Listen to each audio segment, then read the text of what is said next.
Bunch of people have asked us recently about backgrounds when you are presenting in front of a camera or when you are engaged in meetings in front of a camera. And we have a number of opinions that we typically share. So let me start with this one.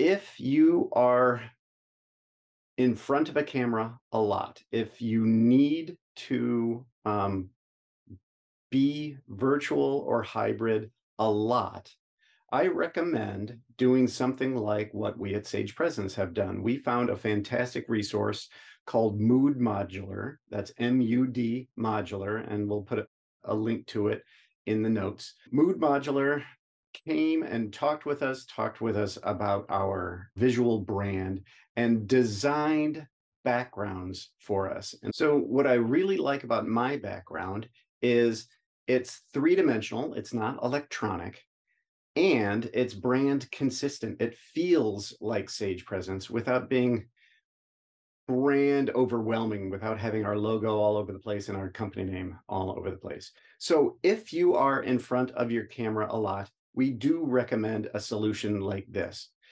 Part of the reason we recommend it is the electronic backgrounds can very often look cheesy. They can turn your hands into gloves. They can turn your hair into bricks or just frizzy blobs.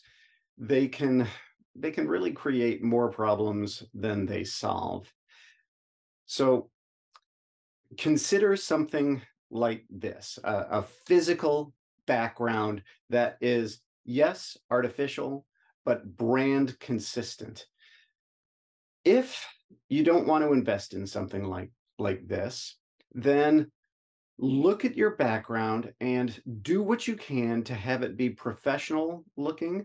We have talked to a lot of our clients who have said that for internal meetings, they're absolutely happy to see, to get a sneak peek inside of somebody's home, especially if there's something kind of warm and family-like, if the dog runs up or, kid wanders by or something like that. All of that is great.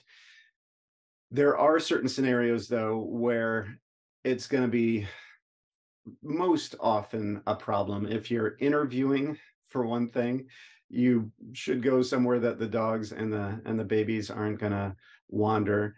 And if you're like in a bedroom, there's just something odd about being in a space where that just feels so personal. A room with a bed in it is just not professional looking enough. So you're gonna want to find a room that's either totally neutral or professional looking. So totally neutral might just be a wall. That can be kind of bland. So something in the background is good.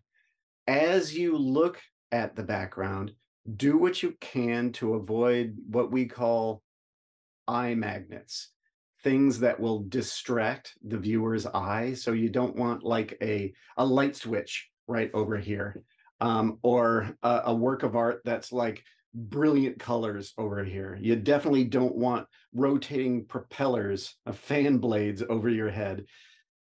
And speaking of stuff like that, you don't want light sources on your screen. All of that stuff can be distracting and problematic and visually difficult to look at. So, in a nutshell, look at your background. Decide for yourself if it's professional enough, and if not, do what you can to step it up.